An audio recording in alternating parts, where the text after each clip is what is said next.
Bueno, entonces, buenos días, compañeros. Pues yo voy a hablarles acerca de SAF, o mejor conocido como síndrome de anticuerpos antifosfolipídicos. Y bien, entonces vamos a comenzar. Primero que nada, vamos a definir esta enfermedad como una enfermedad autoinmune y sistémica que, bueno, va a ser una enfermedad protrombótica que se va a asociar principalmente a la presencia de anticuerpos antifosfolipídicos, y esta nos puede dar ciertas manifestaciones o se va a caracterizar por trombosis, ya sea arterial o venosa, no importa, simplemente nos va a dar una trombosis, y que a su vez puede darnos como complicaciones pérdida fetal recurrente, y en ocasiones puede cursar con trombocitopenia leve a moderada. Y bien, entonces esto sería en general. Y que vamos a encontrar estos anticuerpos a niveles séricos elevados. Pero, ¿qué es lo que vamos a encontrar a niveles séricos elevados? Pues bien, esta enfermedad se caracteriza por presentar anticuerpos principalmente contra antifosfolípidos. Estos son variados, son incluso más de los que los presento en esta diapositiva. Sin embargo, los tres más estudiados y los tres que más han encontrado van a ser los que se encuentran en color negro, que van a ser el beta-2 glicoproteína 1, la protrombina C, también es un anticuerpo contra esta, pero no va a ser tan recurrente. Otro que va a ser el anticoagulante lúpico y anticuerpos contra anticardiolipina. Estos van a ser los agentes principales o las la fosfolípidos que van a ser principalmente afectados. Y aquí es importante mencionar que bien, en el síndrome de anticuerpos antifosfolipídicos es que puede presentarse bien solo uno, anticuerpos contra uno, o bien puede presentarse anticuerpos contra los tres. No es necesariamente que haya anticuerpos contra los tres. La enfermedad se puede manifestar con el simple hecho de tener anticuerpos contra uno. Y cada uno va a tener diferentes manifestaciones o se asocian a diferentes manifestaciones. Entonces, hay que recordar, beta-2 glicoproteína 1, anticoagulante lúpico y anticuerpos anticardiolipina. Van a ser importantes, los tres más importantes. Epidemiológicamente hablando, es que el SAF va a ser muy poco insidioso. Realmente en la población en general solo va a ir del 1 al 5%, y no todos los que tienen esto van a desarrollar SAF como tal. Entonces, se dice que cada año va a haber, bueno, que sí, va a haber alrededor de 5 casos nuevos por cada 100,000 habitantes. Entonces, y que de estos 100,000 habitantes, la prevalencia va a ir de un 50-50, de un 40 a 50% de los casos por cada 100,000 habitantes. Aquí también es importante mencionar que SAF es una enfermedad autoinmune, sí, que puede estar asociada a diferentes enfermedades o bien no. Esta se puede desarrollar de forma natural por sí sola, simplemente como SAF, a pesar de no tener otra enfermedad que sea o que esté relacionada a esta. Por ejemplo, se ha encontrado se han encontrado anticuerpos antifosfolipídicos en pacientes que han cursado con un accidente cerebrovascular en un 13%, en un infarto agudo miocardio en un 11%, en pacientes con trombosis venosa profunda en el 9.5%, e incluso en pacientes embarazadas que han tenido pérdidas en un 6%. Aquí, como se los mencioné antes, es importante porque SAF está relacionada a enfermedades, sí, como puede ser artritis reumatoide, síndrome de Sjögren, otro tipo de enfermedades autoinmunes, pero con la que más se asocia SAF en casi un 50% de los casos va a ser con lupus eritematoso sistémico. Entonces, casi van a ir de la mano, paciente que tenga lupus, paciente que posiblemente tenga también SAF, anticuerpos antifosfolipídicos. Y esta prevalencia pues va a variar dependiendo a qué anticuerpo va a presentar. Por ejemplo, en pacientes con lupus se ha encontrado de un 15 a un 34% el anticoagulante lúpico. Por otro lado, de un 12 al 44% llegan a tener anticuerpos contra anticuerpos anticardiolipina. Y en un 10 a un 19% también llegan a encontrarse anticuerpos anti-beta 2 glicoproteína 1. Y aquí es importante también mencionar que existe una modalidad de SAF que se va a conocer como SAF catastrófica, la cual es muy escasa, muy rara de que se presente.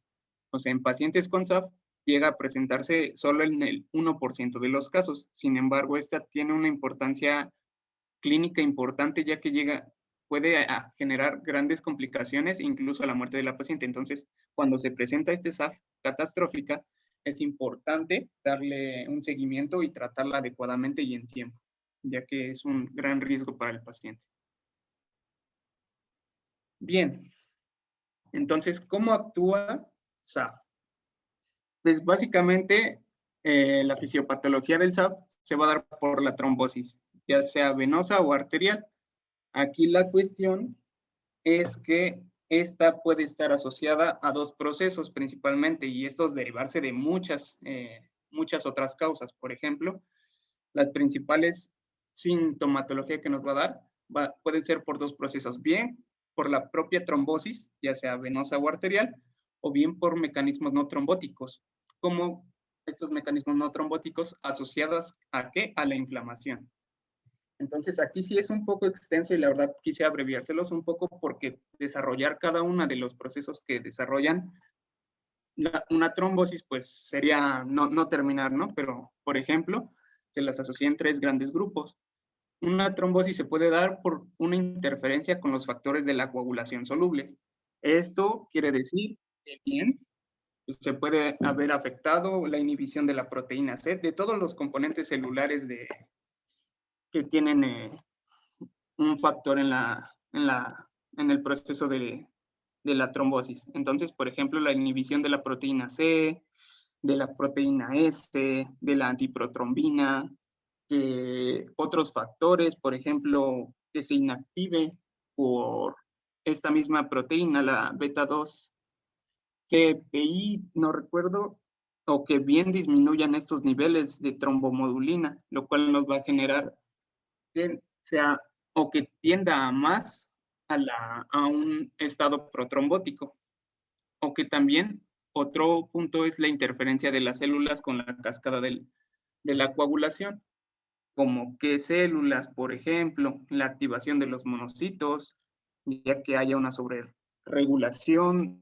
de estos mismos, o que estos mismos estén secretando micropartículas protrombóticas, o que bien células endoteliales se igual sobreexpresen factores como es el factor tisular, moléculas de adhesión que van a hacer que las plaquetas se agrupen, que haya disminución en la síntesis y secreción de citocinas, que haya anomalías en la fibronolisis, disminución de la capacidad de la proteína C. Entonces, todo es un conjunto y realmente desarrollar todo esto sería muy extenso.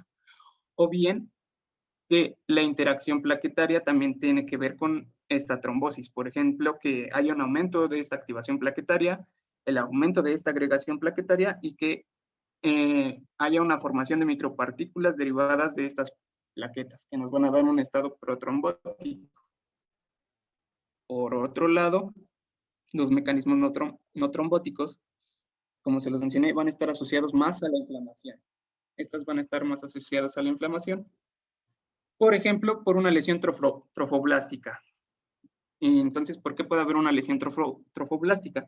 Porque hay una afectación en la invasividad trofoblástica que nos estaría hablando de de una mala inserción de la placenta, un aumento de muerte celular de estas mismas células trofoblásticas y que bien haya disminución de los niveles de la gonadotropina coriónica humana fracción beta.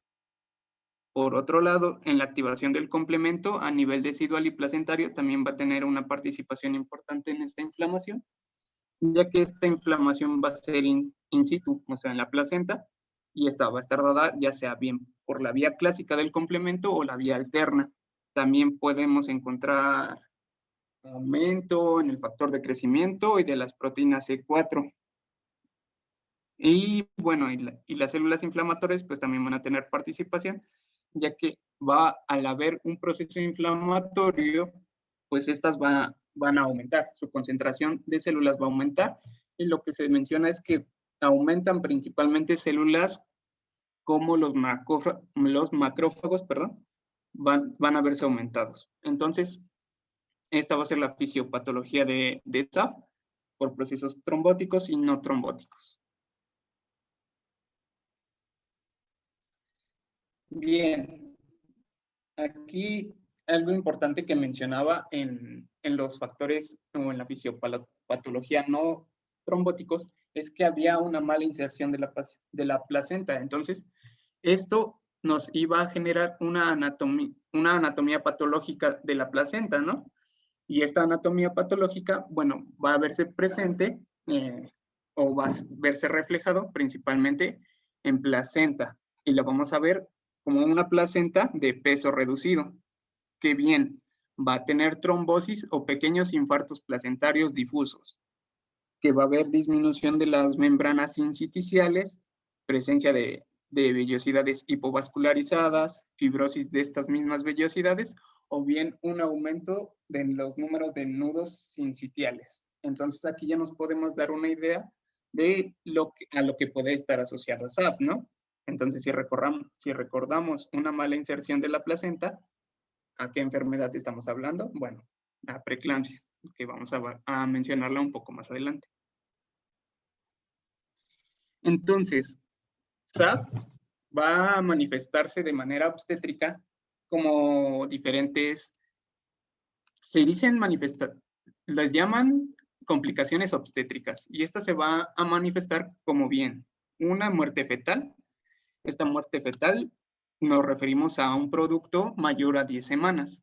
Esto es importante porque va a llegar a ser uno de los criterios diagnósticos. Muerte fetal de producto de mayor a 10 semanas, de 10 o más semanas. Pérdidas gestacionales repetidas. Estos van a ser abortos espontáneos de productos, pueden ser bien menores a 10 semanas también, o que estas pérdidas haya un avance bien del producto, sin embargo, que estas pérdidas se presenten en segundo y tercer trimestre. Estas van a ser como que la fase más importante o la característica importante de esa, ya que estas pérdidas se van a dar entre el segundo y tercer trimestre. Y que estas pérdidas van a estar asociadas a la restricción del crecimiento intrauterino, que van a presentar oligoamnios, alteraciones en la fluxometría de Doppler, o bien que van a tener anomalías de la frecuencia cardíaca fetal. A su vez, la preeclampsia va a estar presente en estas pacientes, y esta va a ser de curso grave y su inicio va a ser precoz. También van a padecer o se va a acompañar de restricción del crecimiento intrauterino, y la preeclampsia, junto con la restricción del crecimiento intrauterino, bueno, pues están asociados a la prematuridad. Entonces también en pacientes con SAF vamos a tener prematuridad. Entonces, muerte fetal, prematuridad, y van a ser datos importantes porque van a ayudarnos al diagnóstico. Y bien, las complicaciones clínicas que podemos llegar a tener, pues obviamente va a ser la trombosis. Estas pueden ser recurrentes en individuos de bajo riesgo, y usualmente la localización de estos trombos puede ser atípica, puede ser en cualquier arteria o vaso sanguíneo, pero lo importante es que en la mayoría de ocasiones las trombosis van a ser venosas en un 70%, y por otro lado, en el otro 30%, pues van a ser trombosis arteriales.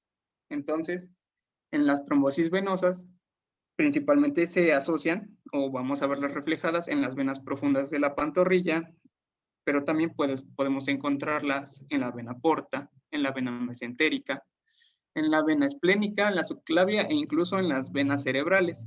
Por otro lado, la trombosis arterial, en un 50% de los casos vamos a tener que van a ser trombos cerebrales. Estas pueden afectar arterias coronarias, arterias retinianas, subclavias y braquial también se pueden ver afectadas. Aquí también es importante mencionar que el paciente va a cursar con trombocitopenia. Esta va a aparecer en el 40% de los casos y se va a relacionar, o nuestra cifra va a ser plaquetas de 50,000 células. Entonces es menor a lo normal. Si hablamos así, clínicamente va a ser indistinguible con la púrpura trombocitopénica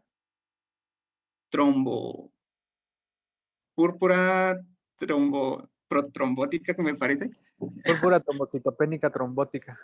Trombótica, exacto. Y aquí, bueno, esta trombocitopenia nos va a dar ciertas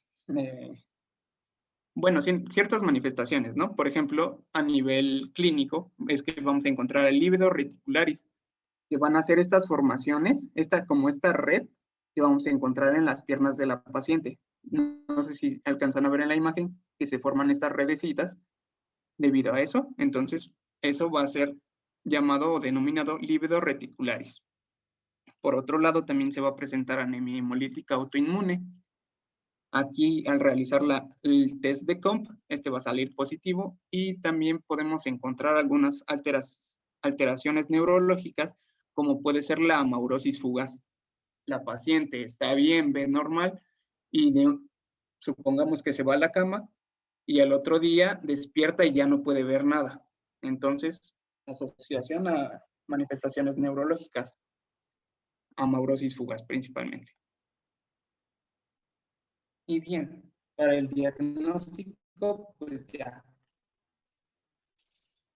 vamos a tener criterios clínicos y criterios de laboratorio.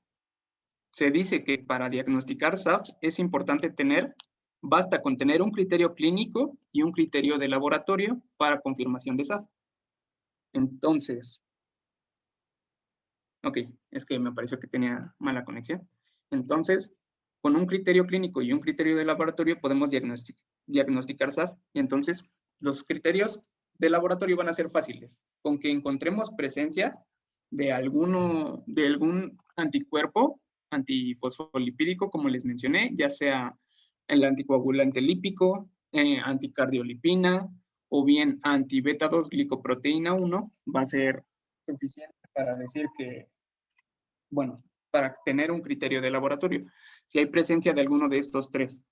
Por otro lado, en los criterios clínicos, si la paciente ha tenido una trombosis vascular que no se asocia a otra enfermedad o que bien no hay inflamación de la pared del vaso, bueno, podríamos considerar que podría tratarse de SAF, o bien que la paciente llegue con complicaciones obstétricas, por ejemplo, que tenga una o más muertes de fetos, como se los mencionaba, mayores igual o mayores a 10 semanas, o bien que haya tenido uno o más nacimientos pretérmino de neonatos antes de las 34 semanas de gestación.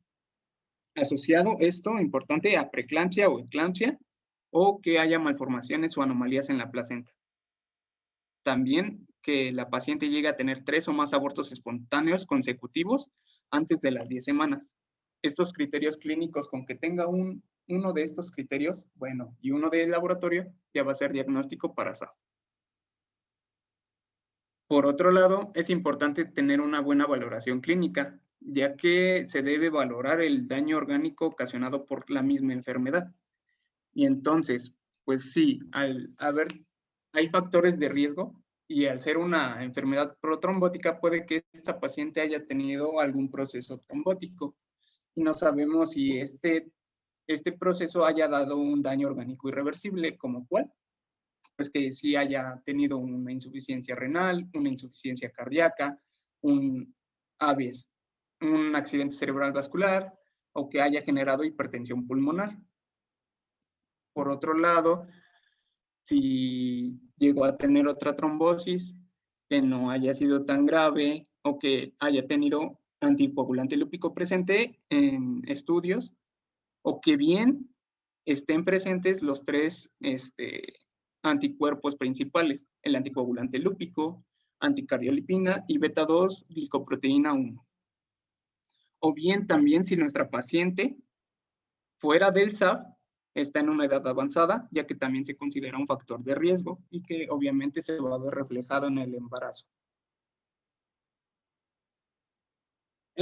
Bueno, también hay situaciones en las cuales se debe desaconsejar el embarazo. Si bien la paciente tiene muchas ganas de quedar embarazada y tener un hijo, sin embargo, la complicación o los antecedentes que tiene debido a la enfermedad han presentado otro tipo de patologías, pues me parece que es importante también decirle a la paciente o hacerle hacer entender que ya no es posible poder embarazarse, ¿no? Por ejemplo, si ha tenido antecedentes en embarazos previos de preeclampsia grave o con antecedentes de síndrome de HELP, bueno, pues es importante desaconsejar ese embarazo.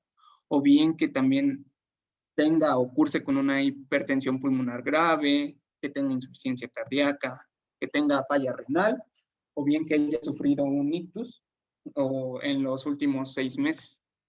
Entonces se debe desaconsejar el embarazo, ya que conlleva un gran riesgo para la paciente.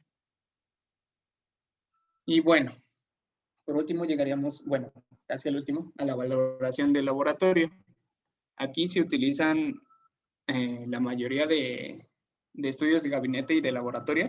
Entonces vamos a hacerle un hemograma completo, vamos a ver las reactantes de fase aguda, vamos a pedir una bioquímica de 27 elementos donde pues manejemos todos los elementos necesarios. Ahí les puse algunos, que bueno, ver los tiempos de coagulación, también un EGO, un examen general de orina para ver pues el perfil básico, como serían hematis, leucocitos y otras células.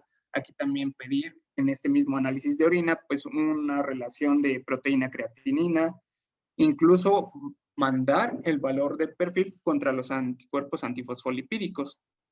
Y aquí el más importante es los antecedentes con anticoagulantes orales antivitamina K, ya que si bien puede llegar nuestra paciente y llega a tener, supongamos que llega y dice, he tenido embarazos, abortos espontáneos seguidos, ¿no?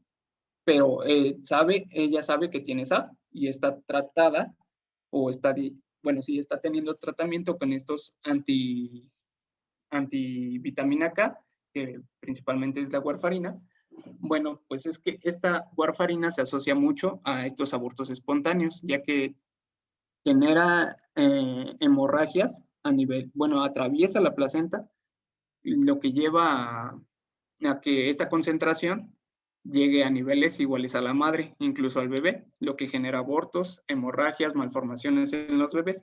Entonces, muchas veces puede estar asociado a esto. Entonces, si la paciente desea embarazarse y tiene un tratamiento con antagonistas de la vitamina K, pues bueno, se tiene que hacer un control previo, tener visitas y sabiendo que una vez que está embarazada, suspender el tratamiento con antagonistas de la vitamina K y cambiar, ya lo vamos a ver más adelante, por heparinas de bajo peso molecular. Entonces, vamos a ver el tratamiento. Y aquí es que vamos a utilizar 3 fármacos principalmente. Esta tablita que se ven, van a ser una serie de fármacos, van a ser las heparinas de bajo peso molecular. Es importante, bueno, ahí ya va a depender de cada uno, el que mejor fármaco se acomode, pero es importante saber las dosis profilácticas y dosis terapéuticas, porque de ahí va a basarse nuestra dosis profiláctica y en otras ocasiones o en otros estadios se va a utilizar la dosis terapéutica. Entonces, también se puede utilizar el ácido acetilsalicílico, la aspirina en dosis de 75 a 150 miligramos al día, o bien antagonistas de la vitamina K, como es la warfarina, en un inicio de 5 a 10 miligramos, y este se va a ir ajustando de acuerdo al INR, que es el International Normalization Ratio, que es pues sí, como que la estructura o el estándar que nos ayuda a medir los niveles de trombosis o cuando un paciente llega a tener un estado trombótico, ¿no? Entonces, esa dosis se va a ajustar ya que no podemos sobrepasar ciertas cantidades, ¿no? Aquí también es importante mencionar que hay anticoagulantes nuevos como la anti-LLA y la anti-SHA. Bueno, estos anticoagulantes modernos sí son anticoagulantes, pero no se recomiendan en el embarazo, entonces quedarían descartados este tipo de anticoagulantes como tratamiento para nuestras pacientes con SAP. Entonces, en base a esto, las heparinas de bajo peso molecular, la aspirina y la warfarina, es que vamos a basar nuestro tratamiento. Importante, aquí se lo recuerdo, dosis profiláctica y dosis terapéutica. Entonces, el tratamiento se va a dar según los diversos escenarios clínicos que se presenten. Entonces, por ejemplo, en pacientes con SAF persistentes pero sin criterios clínicos, bueno, pues el tratamiento ideal simplemente se basaría en aspirina, 100 miligramos al día de aspirina, y si bien llegase a presentarse algún factor de riesgo, pues bueno, también se pueden utilizar heparinas de bajo peso molecular a dosis profiláctica. Por otro lado, en un paciente con SAF y con antecedentes de trombosis, bueno, el tratamiento previo, bueno, si ya tiene antecedentes de trombosis, obviamente ya está tratada. Les menciono que este tratamiento se basa en antagonistas de la vitamina K. Bueno, pues se sustituye esta warfarina por una heparina de bajo peso molecular a dosis terapéutica, aquí ya no a dosis profiláctica, aquí ya a dosis terapéutica antes de las 6 semanas de gestación. Y una vez que se dé el parto, bueno, pues se cambia nuevamente o se regresa nuevamente a los antagonistas de vitamina K, ya que estos no van a verse afectados en la lactancia. En pacientes con SAF y antecedentes de una o más pérdidas fetales o con antecedentes de preeclampsia grave o retraso de crecimiento intrauterino por insuficiencia placentaria, también en pacientes con SAF y antecedentes de 3 o más abortos o pacientes con anticuerpos antifosfolipídicos, pero con criterios clínicos o de laboratorio que no cumplen con los criterios de diagnóstico, el tratamiento va a ser el mismo. Y este tratamiento va a hacer que se van a administrar 100 miligramos de aspirina previo al embarazo y una vez confirmado el embarazo, bueno, se va a cambiar se va a seguir con esta aspirina y se puede incluir heparinas de bajo peso molecular, pero a dosis profiláctica. Y aquí sí es muy importante que en todos nuestros tratamientos añadamos suplementos del calcio, 500 miligramos sobre 1 gramo, y vitamina D, ya que el tratamiento con heparinas de bajo peso molecular, damos el riesgo de descalificación ósea al administrar estos suplementos. Entonces es importante también que cuando den una heparina de bajo peso molecular, añadan su suplemento de calcio o de vitamina D. Y creo que eso sería todo.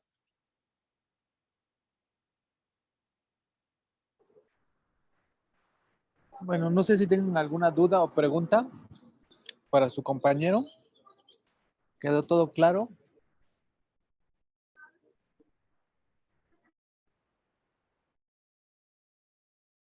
Creo que sí, doctor. ¿Qué entendiste de SAP?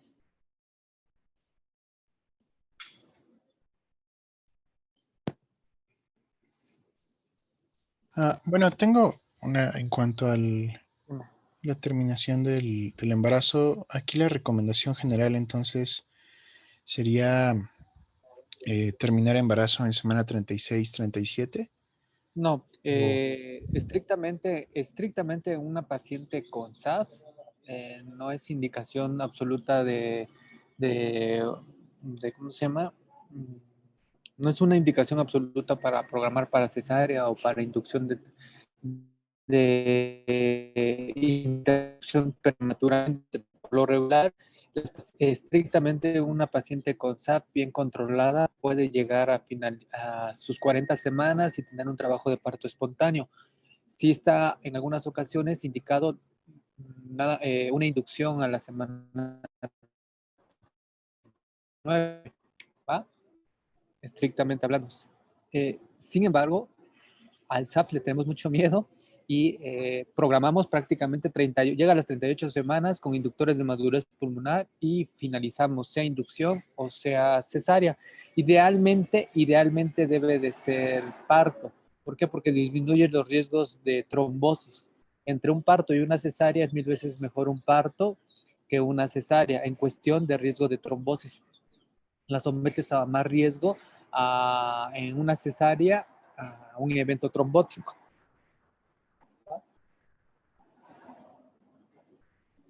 ¿Sí se escuchó? Sí, doctor, muchas gracias. Chema, ¿puedes resumir la clase? ¿Ya te conectaste? Claro, Doc. Listo. Por ahí hablábamos, pues, principalmente de SAF. Uh-huh. Nos mencionaba nuestro compañero la fisiopatología, que en cuanto a lo que hablaba, bueno, en lo que yo leí, por ejemplo, a diferencia de otras trombosis, esta representa solo un 2% de las no traumáticas. Pero yo, en cuanto a la fisiopatología, Ajá. entendí así a cortas palabras, que es que estos anticuerpos se dirigen contra las cardiolipinas o contra proteínas que enlazan fosfolípidos. Un ejemplo de este es la glucoproteína beta 2. ¿Y dónde están esos receptores o ese target? ¿Dónde está? Los antifosfolipídicos. ¿Por qué dice anticuerpos antifosfolipídicos?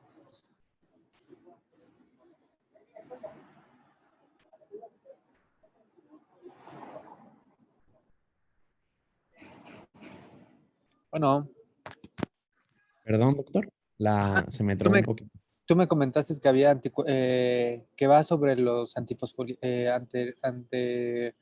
¿por qué se llama anticuerpos antifosfolipídicos? Tú ahorita me acabas de decir que va sobre los fosfolípidos y todo eso, ¿no?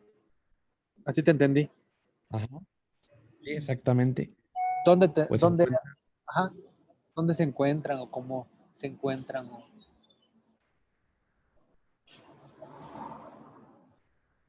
mm, pues sobre proteínas, Okay. Pues sí, más o menos, pero ¿alguien más como le la que quiere le... ayudar? ah, ajá. Bueno, sígueme comentando, Chema. Entonces, en conclusión, ¿cómo haces el diagnóstico, Chema? Te pregunto porque me dicen que no hay duda, ¿no? Ajá. El diagnóstico, pues es Sí, sí.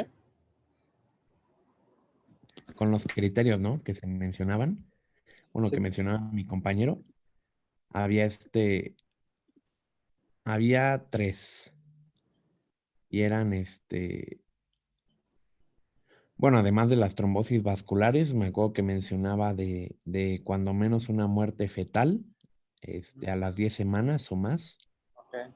También hablaba de cuando menos 3 abortos espontáneos. Creo que ese era antes de las 10 semanas, si no me equivoco. Adán Y Guerra, vamos con Adán Guerra ahora. ok, Adán, ¿cuántos, con cuántos criterios necesito para hacer el diagnóstico? ¿3 de 4, 5 de 2? ¿Cuántos comentó tu compañero? Bueno, pues había comentado bueno, el criterio de los anticuerpos. Uh-huh. Bueno, este lo mencionó. También había mencionado que, pues, el anticoagulante, ¿no? Ajá, entonces, Y ¿cuántos criterios necesitamos de los que comentó tu compañero para hacer el diagnóstico? Ya por ahí te mandaron el WhatsApp. pues serían 2 entonces. No sé, por eso pregunto. ¿Cuántas comentó tu compañero? ¿3 de 2? ¿5 de 2? 4 de 6. ¿Cuántos te dijo tu compañero?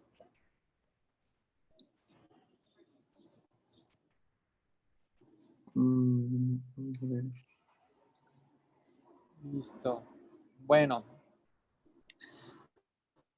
Ok. El SAF es la principal enfermedad inmunológica que complica el embarazo. ¿Ok? Dentro de las principales enfermedades inmunológicas que complican el embarazo, una es el SAF y el otro es el lupus. Como lo había comentado tu compañero, el 30% de las pacientes con lupus pueden tener asociado un SAF. ¿Ok? El SAF es una enfermedad inmunológica protrombótica, es decir, que provoca trombos. Es algo paradójico que, por ejemplo, sus marcadores, uno de ellos se llama anticoagulante lúpico, es decir, que no coagula, pero esto se ve en laboratorio, pero en vida, lo que hacen estos anticuerpos es que se llegan a formar trombos, ¿ok? Esos anticuerpos atacan todo donde hay membranas. ¿Por qué? Porque van dirigidos especialmente como receptores de fosfolípidos. Entonces pueden atacar toda una diversidad de órganos. ¿Ok? Es multifacética esta enfermedad, es decir, va a formar trombos en todo aquel alrededor donde haya membrana, prácticamente en todo el torrente sanguíneo puede llegar a provocar trombos, todos. Puede provocar desde un EBC, puede provocar desde una trombosis de extremidades, puede provocar un Budd-Chiari, es decir, una trombosis de las venas suprahepáticas, puede causar una trombosis mesentérica, es prácticamente multifactorial. ¿Okay? Es un reto para el reumatólogo hacer el diagnóstico de SAF, ¿ok? Y precisamente como son factores protrombóticos, como son factores protrombóticos, puede haber consumo de las plaquetas y estas pacientes, una de las manifestaciones puede llegar a ser trombocitopenia. ¿Ok? Como es una enfermedad reumatológica, también puede haber síndrome de Raynaud, puede haber el retículo livedo, que es que en las extremidades se ve un poquito como varicosas, como amoretadas, como la foto que puso su compañero. Entonces, todas estas manifestaciones puede dar el SAP. ¿Qué tengo que ver? Ahora sí, yo no soy reumatólogo y yo qué tengo que ver con el SAF.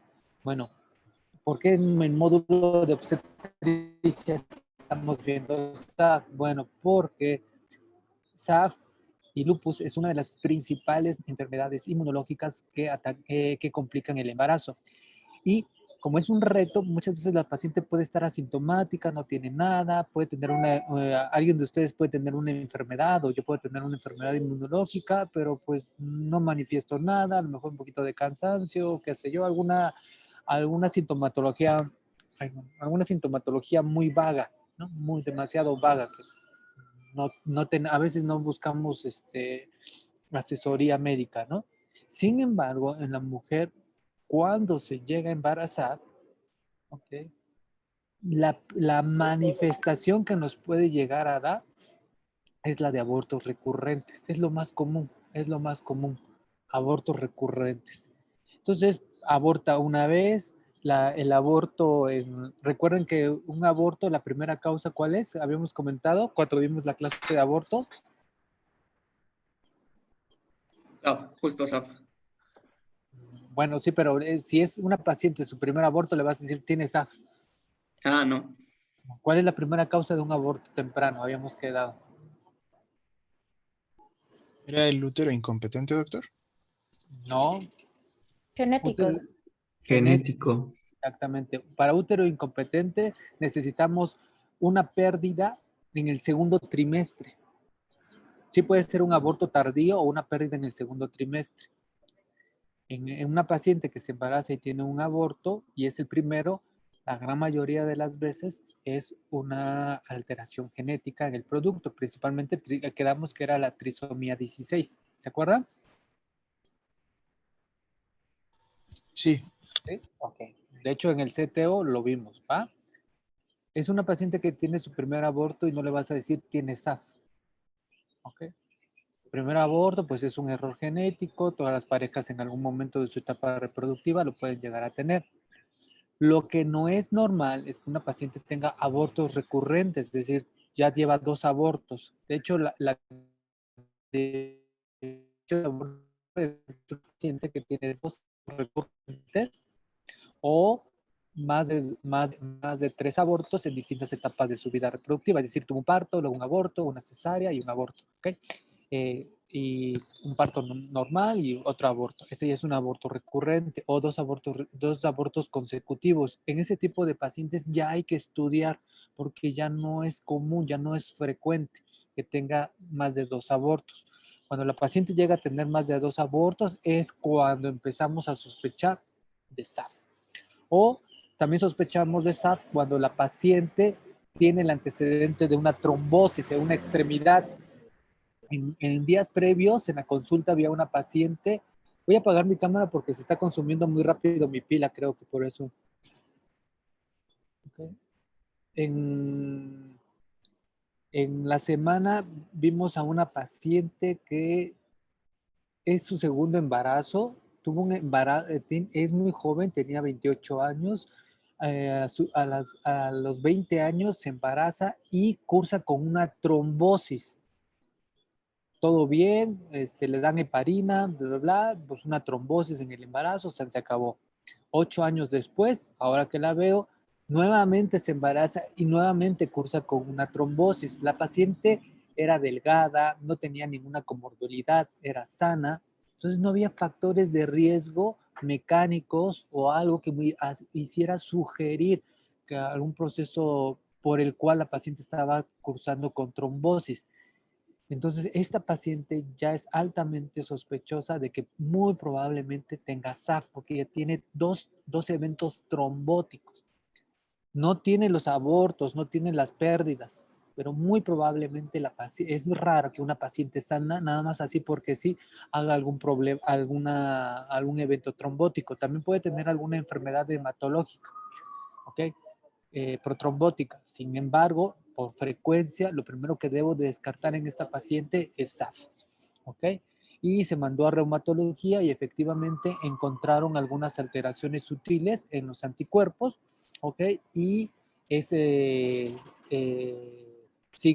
maneja, aunque no es concluyente, se maneja como SAF. Entonces, dentro de es por eso que nosotros debemos de conocer el SAF. Entonces, el SAF es una enfermedad inmunológica, protrombótica y que puede dar manifestaciones clínicas en cualquier órgano. Las características a nivel obstétricas es que se van acompañadas de abortos recurrentes, pérdidas menores de 10 semanas o el antecedente de una preeclampsia temprana o un parto prematuro secundario a preeclampsia temprana. Esas son las manifestaciones clínicas y alteraciones en el laboratorio como anticoagulante lúpico positivo, anticardiolipinas positivos, IgG o IgM por arriba de la percentila 99 y la beta-2 glicoproteína presente. Se deben hacer 2 repeticiones con una diferencia de 12 semanas para llegar al diagnóstico. Con un criterio clínico y un criterio de laboratorio es más que suficiente. En algunas ocasiones los criterios, como en el caso de la paciente que les acabo de comentar, no son muy concluyentes. ¿Ok? Déjenme ponerles los criterios, eso sí se los van a preguntar. Los criterios son criterios de Sapporo. ¿Ok?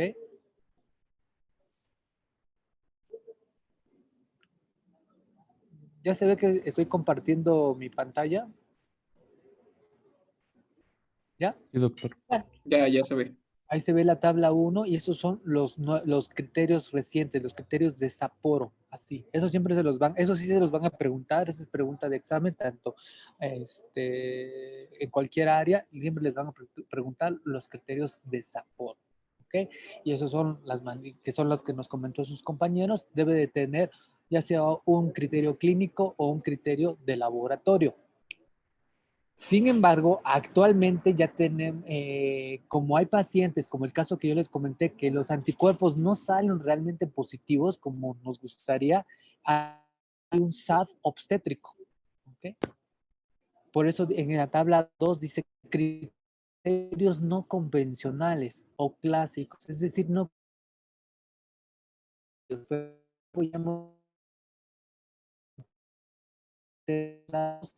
SAF, como abortos inestables, que les he comentado, una preeclampsia tardía, es decir, no tiene que ser temprana, desprendimiento prematuro de placenta, ¿okay? Un parto pretérmino tardío, ¿ok?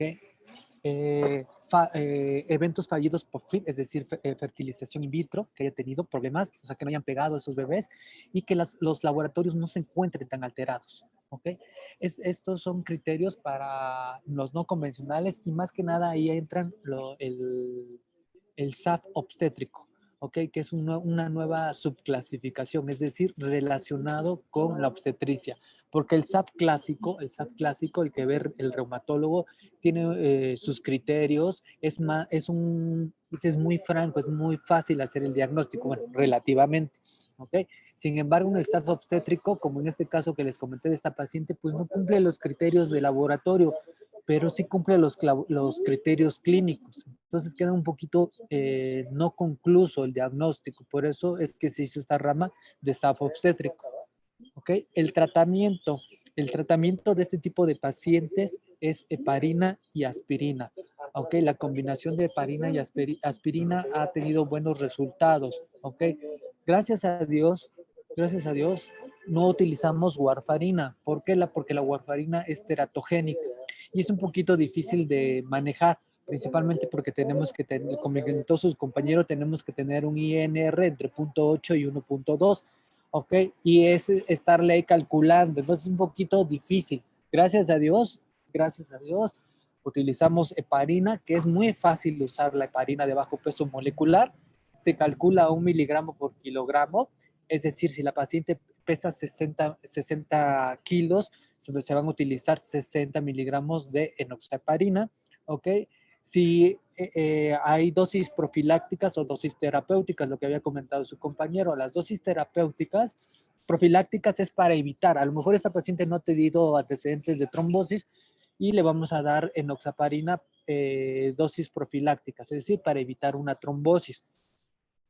Para la dosis es 1 miligramo por kilogramo cada 24 horas. Si la paciente ya ha tenido eventos trombóticos, se dan dosis terapéuticas, es decir, 1 miligramo por kilogramo de peso cada 12 horas. Es decir, la diferencia es que la dosis profiláctica es 60 miligramos. En esta paciente que pesa 60 kilos, sería 60 miligramos cada 24 horas, dosis profilácticas. Y si quiero ir a dosis terapéuticas porque ha tenido antecedente de una trombosis, serían 60 miligramos cada 12 horas.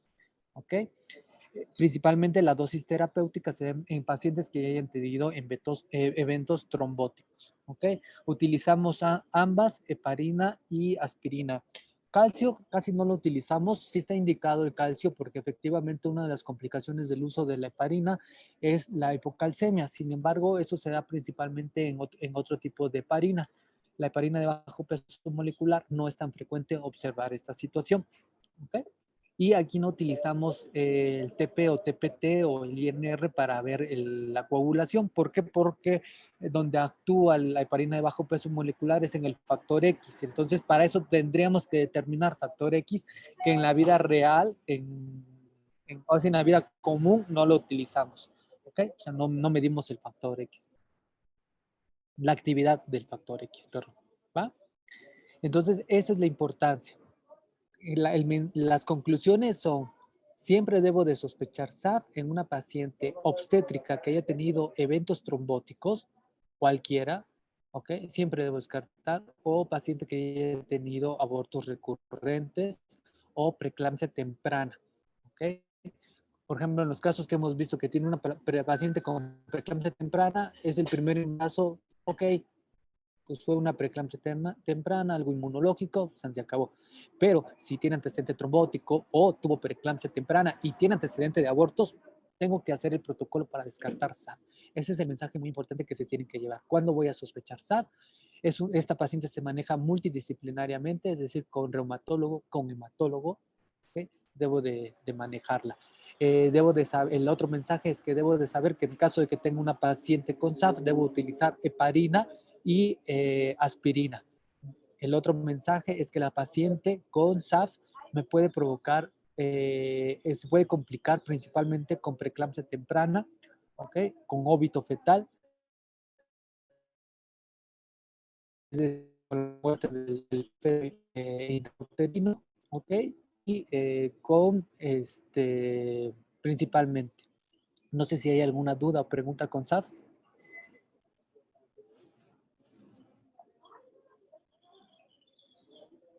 Doctor, el tratamiento de heparina tengo entendido que se realiza durante las primeras 10 semanas y luego al final las 48 horas previas a parto y luego también 24 posparto.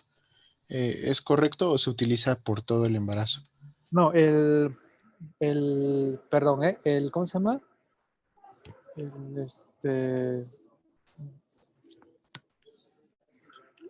espérenme. La heparina se tiene, una vez que tú encuentras a la paciente diagnosticada y tiene SAF, se tiene que iniciar la heparina, dosis profilácticas o dosis terapéuticas, ¿va? Depende mucho, y aspirina, la vas a utilizar durante todo el embarazo y en el puerperio se va a utilizar principalmente una vez que haya nacido el bebé, se utiliza más o menos en las primeras 3 a 4 semanas. Se puede llegar a prolongar hasta 6 meses si la paciente tuvo eventos trombóticos durante el embarazo. Va que va.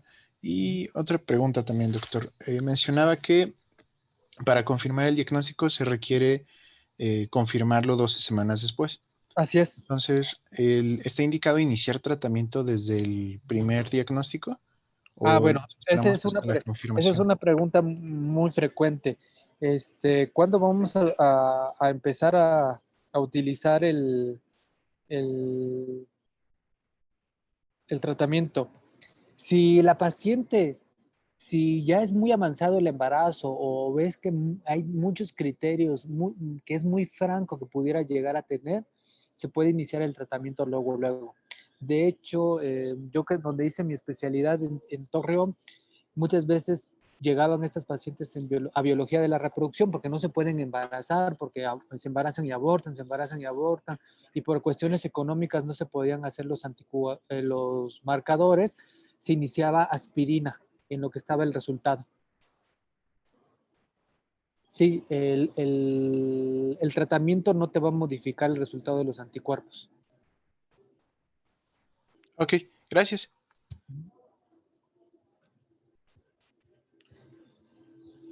De hecho, muchas veces en la vida, en la práctica diaria, en lo que llegan, tuvo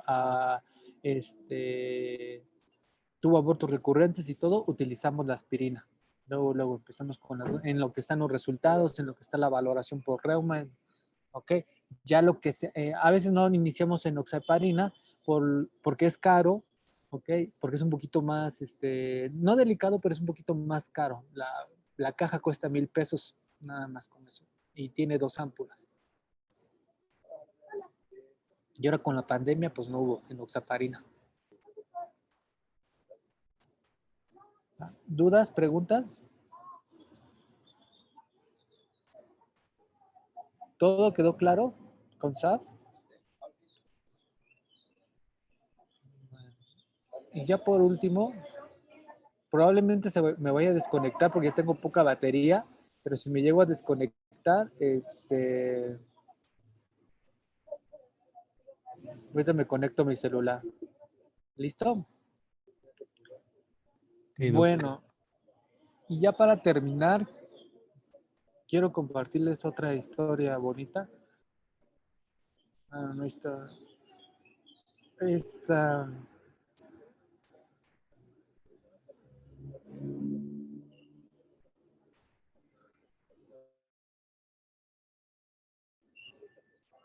Esta paciente.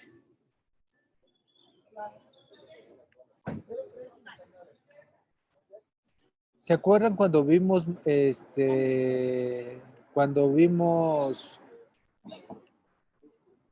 vimos? Cuando vimos imitadores de preeclampsia? ¿Sí? Bueno, no se emocionen, pues. Sí, doctor. Sí, doctor. Sí. Ok. Bueno, vimos colestasis intrahepática, ¿verdad?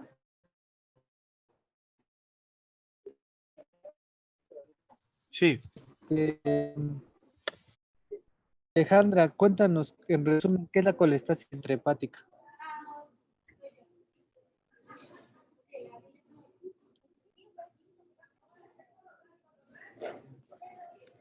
¿No?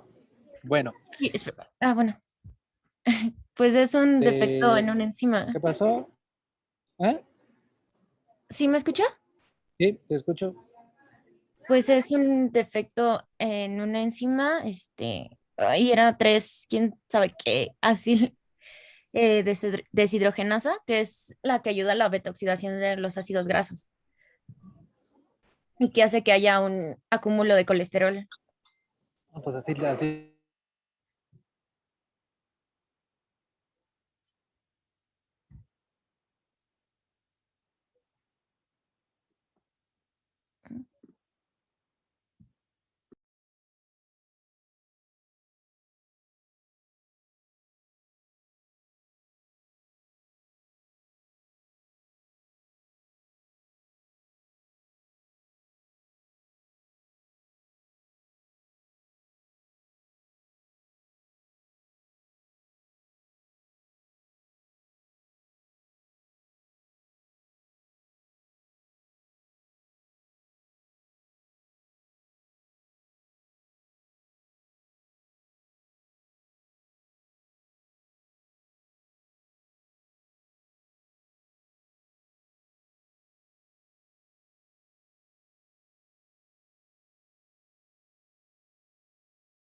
Pues que era un defecto en una enzima que hace lo que es la beta-oxidación de los ácidos grasos. Entonces provoca una acumulación de colesterol a nivel hepático. Y recuerdo que una de sus características que nos mencionó era mucho prurito nocturno, Ok. ¿Qué sobre más? todo en las plantas de los pies y en las palmas, y que no Ok. había alguna alteración bioquímica. Ok. Eso es lo que recuerdo. Ok. Entonces, en conclusión, les comenté si había alteraciones bioquímicas. Dijo que no había. Ok. Bueno, claro. Bueno, no que no había, que es muy raro, ¿verdad? Sí, Correcto, es muy raro que haya alteraciones bioquímicas, porque por lo regular, les había comentado que uno de los errores era esperar que hubiera alguna alteración bioquímica. ¿Va? Ok. Bueno, déjenme ver cómo puedo.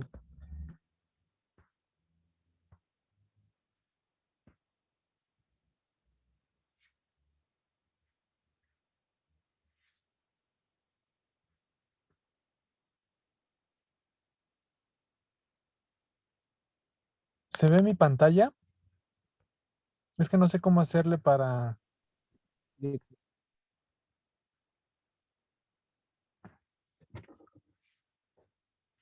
¿Sí se ve la pantalla? Ya se ve, doctor. Ya se ve, doctor. sí, Pero quiero ver si se ve si se ve la captura de pantalla. ¿Ya se ve? Sí, sí, doc. sí, Sí, doc. Sí, donde dice Verónica de 32 años. sí, doctor. Sí, doctor. Ok, bueno. Quiero que vean, esta es una paciente de 32 años que vimos en la semana. Tiene 31 semanas por ultrasonido, ¿ok? Y le ponemos ahí probable colestasis más infección de vías urinarias en tratamiento. Ella llega,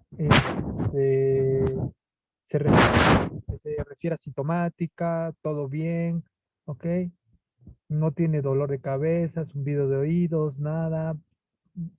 Pero fíjense, refiere leve prurito, ¿ok?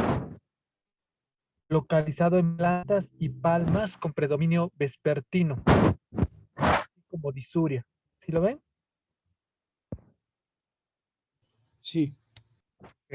¿El sí. diagnóstico cuál sería? Colestasis. Colestasis intrahepática. Colestasis. Colestasis Y que intrahepática. la exploración, todo bien, no hay ninguna alteración, la frecuencia cardíaca fetal, todo bien, no hay nada. Pero chequen los laboratorios. Glucosa de 61, creatinina de 0.7, transaminasas 113, ALT 186, LDH 229, bilirrubina total 0.40, hemoglobina de 11, hematocrito de 38, plaquetas de 409. ¿Ven alguna alteración aquí? La glucosa. Ok, La uno, glucosa. sí, puede ser la glucosa. ¿Qué más? Las enzimas hepáticas. Las enzimas Exactamente, las enzimas hepáticas están elevadas. ¿Qué diagnóstico diferencial debo de hacer entonces? ¿Es colestasis o no es colestasis? Sería con hígado graso, ¿no, doctor? Sería con hígado Ok, graso. ¿no, hígado doctor? graso, muy bien. Iván, ¿por qué hígado graso? Dime. Pues porque la causa puede ser la misma. La causa puede ser en la hígado misma. graso si hay alteraciones. Porque en hígado graso si hay alteraciones.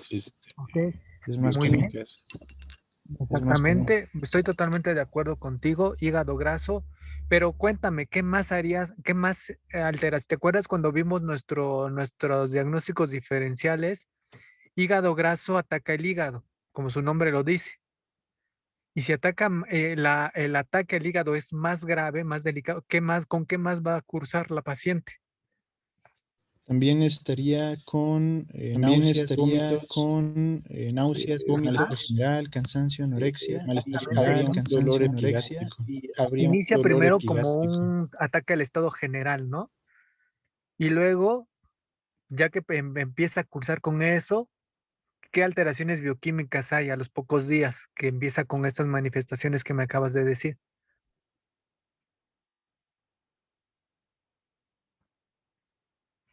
Los tiempos de coagulación prolongados, doctor. Los tiempos de Perfecto. coagulación prolongados, ¿Qué doctor. más? La hipoglucemia y la hiperbilirubinemia. Sí, la hiperbilirrubinemia a expensas de qué es directa o indirecta. De directa, eso es importante. De directa, eso es Exactamente, ¿no? importante. Porque vamos a hacer diagnósticos diferenciales. Aquí yo puedo hacer un diagnóstico diferencial con 1, síndrome de HELP, 2, hígado graso. Con síndrome de HELP no tengo otra alteración bioquímica. Puede ser un síndrome de HELP incompleto, ¿ok? Porque nada más tengo las transaminasas, pero debe de haber hipertensión. En este caso, la paciente no tiene hipertensión, pero el 15% de síndrome de HELP puede cursar sin hipertensión.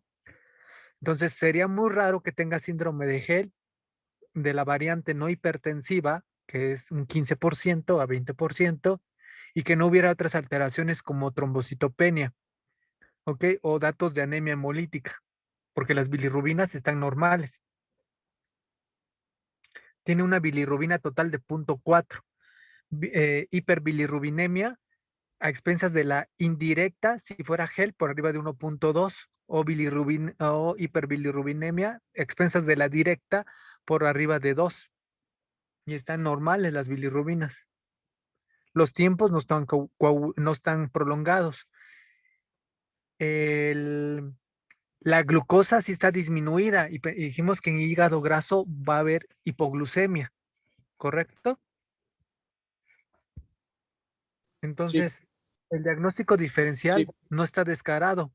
Hígado graso, sí, hígado graso. Síndrome de HELP, síndrome de HELP. ¿Ok? Listo. Esta es... Ok, entonces ahí está. El ultrasonido de hígados biliares refieren leve litiasis vesicular sin datos de agudización. Ok. Y el ultrasonido todo normal. Lo que quiero que vean es el análisis que nosotros hacemos. Precisamente eso es lo que debemos de hacer. Dice, cursando con embarazo de tercer trimestre cercano al término, complicado con probable colestasis intrahepática, porque así la recibimos. Y efectivamente, clínicamente pareciera una colestasis intrahepática, prurito, palma, predominio. Acuérdense que el predominio es nocturno. Aquí lo que una variante, un predominio vespertino. Entonces sí llama la atención, ¿no? Un predominio, pero tiene toda la clínica. Paciente que es enviada a la consulta externa por hipertransaminasemia. De acuerdo a diagnósticos diferenciales, se encuentra hígado graso del embarazo. Sin embargo, no cuenta con elevación de bilirrubinas, sin prolongación de tiempos de coagulación, sin hipoglucemia, ni deterioro de la función renal, por lo que únicamente cuenta con 2 criterios de Schwann. Recuerden que eran los criterios que nosotros utilizamos para hígado graso. Asimismo, se encuentra con cifras tensionales dentro de parámetros normales, por lo que no cumple con criterios para enfermedad hipertensiva. Se inicia tratamiento betalactámico por presentar, bueno, esto es porque tenía una infección de vías urinarias. Se solicita ultrasonido obstétrico, valoración por gastroenterología. En la raza, nosotros no podemos dar el medicamento de tratamiento que es el ácido ursodeoxycólico, porque no es porque no lo podamos dar, sino porque la receta, aunque yo dé la receta, no puede surtir el medicamento, porque como yo soy de obstetricia, no tengo derecho por qué dar medicamentos de gastroenterología. Por eso se solicita al servicio de gastro, ¿ok? Su valoración.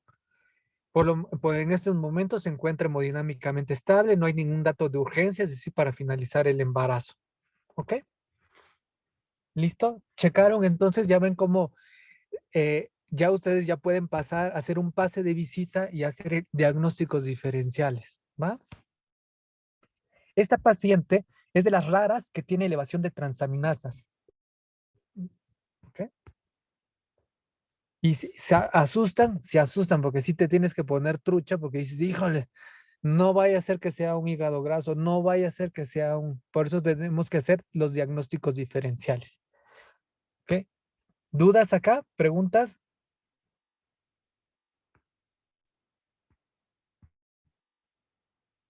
Doc, bueno, no es hígado graso, pero con esa no es hígado graso, pero sería con una esa colestasis hipoglucemia ya sería una tarda un colestasis poco en que diagnosticar ya o se tarda un identificar. poco en diagnosticar Perdón, o perdón, perdón. identificar. Es que en hígado graso, nos había comentado que cuando tenemos ya hipoglucemia, era porque se había retardado un poco el diagnóstico. Sí, ajá, así es. Entonces, aquí al ser colestasis, precisamente por no cumplir con los criterios de Swan's, también hablaríamos de que se tardó el diagnóstico un poco. No te entendí al final. Ajá. O sea, a ver, otra vez, perdón, ¿eh? Oh, que si estamos a tiempo con este paciente. No, pero no entendí. O sea, me dices, me llama la atención la glucosa, Sí, ¿sí? sí. Ok. Sí, a todos nos llama la atención la glucosa. No te voy a decir que, vi esa glucosa y no pasa nada. Para eso tenemos nuestros criterios de Swan's. Técnicamente nada más estaría cumpliendo con transaminasas y con hipoglucemia, pero no hay ataque al estado general, no hubo náuseas y vómito, no hay hiperbilirrubinemia, no hay... Entonces, la probabilidad de que sea un hígado graso es baja. Entonces, y Sí. se volvió a repetir después la glucosa. No creas que me quedé así de, se repite en los laboratorios y los laboratorios posteriores la glucosa se encontraba normal. E incluso en ese laboratorio de control se elevaron más las transaminasas, pero ya no había más alteraciones bioquímicas. Cuando va un hígado graso y repites el laboratorio, tienden a empeorar. Es decir, a lo mejor lo encuentras en una etapa muy temprana, pero en la siguiente control ya encuentras elevación de bilirrubinas, trombocitopenia, se empiezan a prolongar los tiempos de coagulación. Ya sabes que no es una colestasis. Y la paciente clínicamente se va en deterioro. No crean que la paciente estaba clínicamente normal. Por eso les hago hincapié que la paciente estaba hablando, consciente, todo. Haz de cuenta como signo de la playa Tres Cruces, ¿no? Muy normal, nada más me da comezón y me hicieron laboratorios y me encontraron las enzimas hepáticas elevadas. Para un hígado graso de un día a otro, cada vez va empeorando, cada vez va empeorando. No sé si esa era tu pregunta, Iván. Sí, doctor. Creo que ya quedó. Listo. Ok. Y otra cosa que hay que pensar, síndrome de Hell. ¿Se sigue viendo la captura de pantalla? No, Ya no, doc. ¿Ahora qué se ve? Nada. nada. No se vayan a ver cosas que hay que no se deben de ver. ¿Listo? ¿Ya se ve la pantalla? Sí, ahora sí, Ya, ya. Ahora se ve esta otra que dice que empezamos con Diana Paula, 14 años. ¿O no se ve nada? Sí, sí se ve. Ya se ve. Sí, sí se ve. Ya se Bueno, ve. ella llega porque dice motivo de ingreso.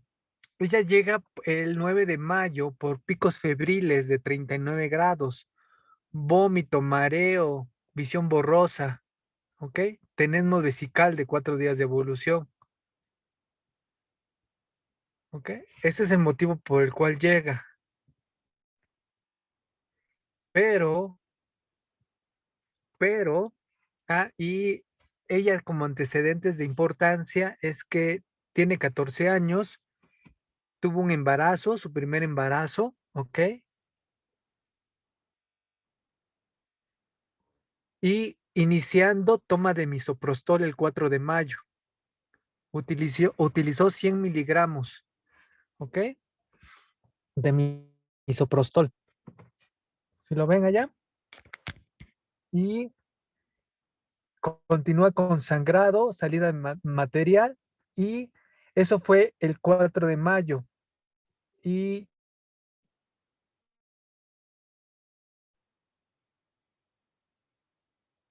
veré.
Hola, ¿sí me escuchan?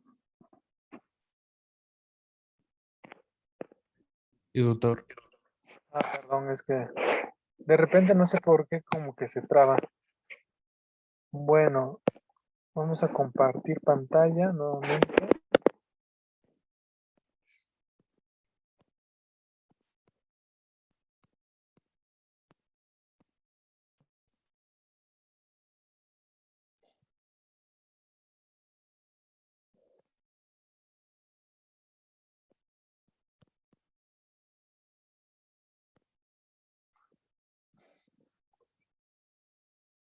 ¿Ya se ve la pantalla nuevamente?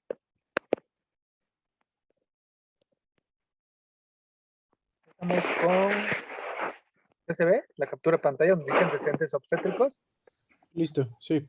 Listo. Entonces es una paciente que llega con nosotros por fiebre y tiene el antecedente de una interrupción del embarazo electiva, es decir, tuvo un aborto.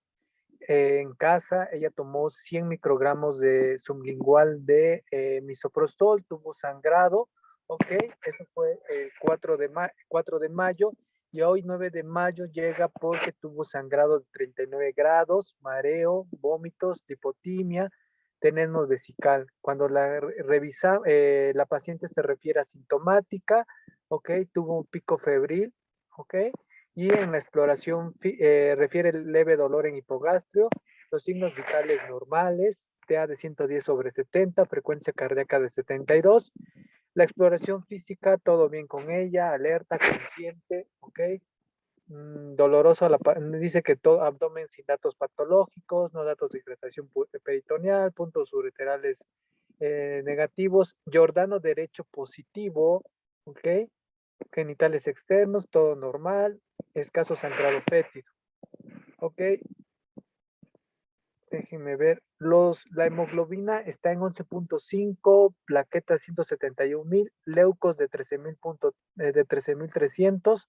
Ok, todo lo demás, nitritos positivos, proteínas, cetonas, un poquito alterado nada más el ego y el ultrasonido aparentemente todo normal. ¿Ok? Diagnósticos diferenciales con ella, ¿qué sospecharían?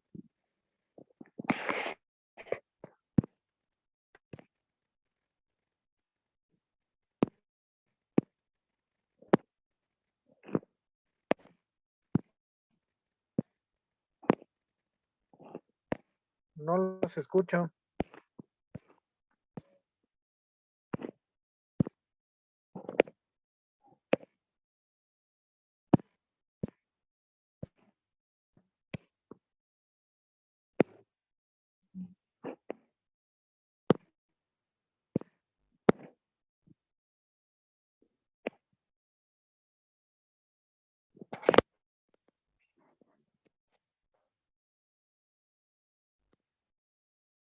Bueno, no los escucho. Diagnósticos diferenciales.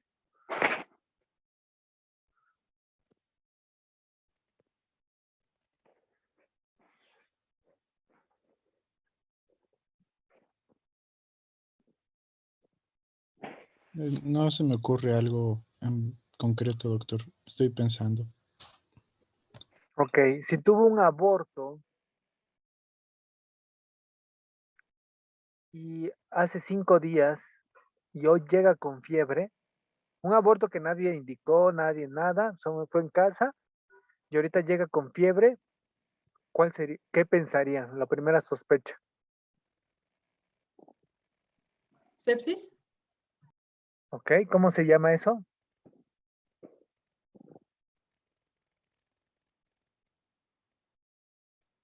¿Aborto séptico? Aborto séptico. Primer diagnóstico diferencial, aborto séptico. Ok. La paciente, justo es lo que estoy buscando. Esta paciente, ¿ya se ve mi pantalla? Todavía no. No. Todavía no. No. Bueno, esta paciente llega con nosotros y, bueno, ya para finalizar, esta paciente llega con nosotros y llega con 19,000 leucos. Es que estaba buscando la otra donde llega con 19,000 leucos, igual la misma historia, pero 19,000 leucos con fiebre. La conozco yo ese día ya con 13,000 leucos. El problema con los familiares, tiene 14 años. Una de las complicaciones de aborto séptico, ¿cuál es? Es histerectomía, es decir, incluso tenemos que llegar a veces a hacer histerectomía, a quitar el útero, porque puede ser el foco infeccioso. Pero se imaginan en los 14 años terminar en histerectomía. Entonces, era un poquito complicado el diagnóstico por descartar. Lo primero es o confirmar o descartar un aborto séptico. La probabilidad de que sea un aborto séptico en un embarazo temprano es rara. ¿Ok? Habíamos hablado que las pacientes que antes de las 8 semanas, 9 semanas de gestación, cuando se interrumpe con misoprostol, es muy raro que tengamos que hacer un legrado. ¿Va? Pero en 8 semanas, que es muy raro de hacer un legrado y todo, porque pues hay muy poco tejido. Entonces la paciente tenía 6 semanas de embarazo, era muy raro, muy raro. Iba a ser la primera vez que yo iba a ver a una paciente con aborto séptico en un aborto por uso de misoprostol. Entonces es muy raro. Entonces hicieron ultrasonido y en la línea endometrial estaba súper delgada y los leucos iban bajando. Pero había algo raro, que tenía Giordano derecho positivo. Cuando yo la reviso no es del todo franco, pero está dudoso el Giordano. Dimos tratamiento, ¿ok? Para, para pielonefritis, porque también el ego, ahorita que comentamos el ego, no está muy patológico. Sí tiene ciertas alteraciones, pero como para que le dé fiebre, es muy raro. O sea, es muy raro que para eso te dé mucha fiebre, por lo regular, y más a esa edad. Entonces era muy raro que con unas alteraciones a nivel del ego tuviera fiebre. Y tuvimos que hacer 2 ultrasonidos con diferentes médicos porque pues sientes la presión, porque tú dices clínicamente pues no creo que sea un aborto séptico, no tiene datos de choque, no tiene datos de respuesta inflamatoria sistémica, ¿ok? Pero continuaba con los picos febriles, principalmente de predominio nocturno. Entonces, sí nos tuvimos que ir con cuidado, estuvimos repitiendo cada día la biometría hemática y fue de 19,000, 13,000, 12,000, 6,000 y 4,000 leucos, así, continuamente. Dos ultrasonidos donde la línea endometrial era de un ultrasonido por radiólogo, donde nos decía que aparentemente todo bien, un ultrasonido por medicina fetal, donde decía que pues la línea endometrial, para esto hay que hacer siempre ultrasonido endovaginal, ¿ok? Entonces en el de medicina fetal, que lo hacemos endovaginal, vimos que la línea endometrial era de 2 milímetros, entonces no era por ahí el asunto. Sin embargo, sientes la presión de los familiares y todo, porque para colmo, pues eran familiares de ambiente médico y pues tenían el miedo de que si se nos pasaba un aborto séptico, la paciente terminara en histerectomía, ¿ok? Y como continuaba con los picos febriles nocturnos, pues sí te hacía mal viajar, ¿no? Pero la conclusión fue que conforme fuimos tomando las biometrías, fueron bajando los leucos y la paciente fue mejorando clínicamente y al final, sábado y domingo ya no tuvo fiebre, lunes que la vemos, todo bien y se egresa. Y la conclusión fue una pielonefritis. Pero para que vean cómo se hace clínicamente, no es de que ustedes hagan el diagnóstico, la finalidad de esto es para que siempre cuando vean a la paciente qué diagnósticos diferenciales tengo que hacer. En este caso, el diagnóstico con el que tenían que batallar era con aborto séptico. ¿Okay? Entonces, descartar o confirmar si era o no aborto séptico. Se descartó aborto séptico, por ende, por la segunda alteración que encontramos, nos fuimos hacia algo renal. No sé si tengan alguna duda o pregunta ya para finalizar. Sí, doc. Bueno, al sospechar la pielonefritis, ¿comenzaron tratamiento con antibióticos? Así es. No, de hecho, la paciente llegó y luego tienes antibióticos. De hecho, la paciente llegó y de hecho tuvo dos antimicrobianos. Yo le suspendí uno porque se me hizo muy agresivo. Tenía cefo y amica, si no mal recuerdo. Yo le suspendí porque dije, ay, como que están exagerando, ¿no? Pero ya cuando vi que suspendí uno y continuaba con la fiebre, me fui al tratamiento de aborto séptico, que fue Clinda y Amica. En teoría es Genta y Clinda. Entonces yo me fui con Clinda y como no tenemos Genta, me fui con Amicacina. Con esos dos son los que me fui. Porque suspendí uno porque vi el examen general de orina y dije, no se me hace.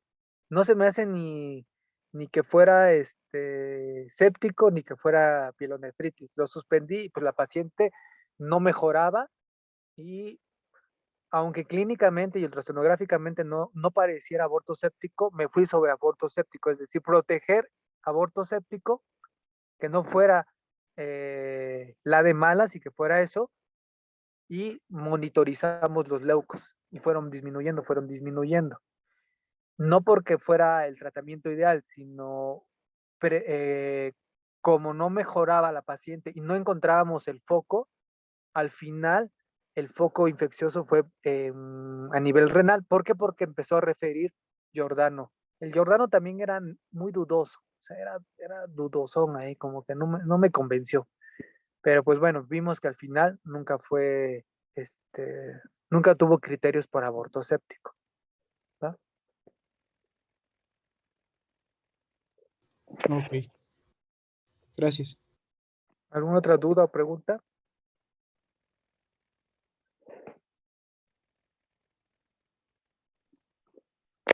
Bueno, si No, no hay más, pues nos vemos para mañana, ¿va?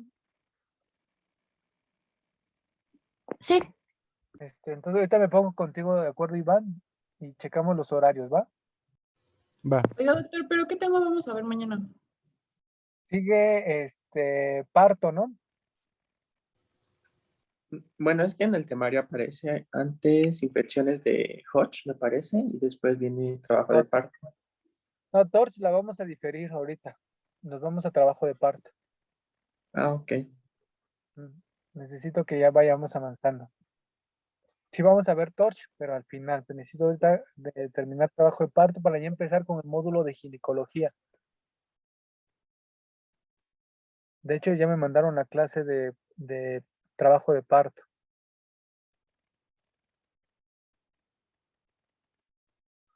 ¿Listo? Sí, doctor. Muy bien. Bueno, entonces nos vemos el jueves. Ahorita te mando este mensaje, Iván, ¿va? Va, doc. Listo. Bueno, nos vemos. No hay duda de la clase, no hay duda de los casos que vimos ahorita.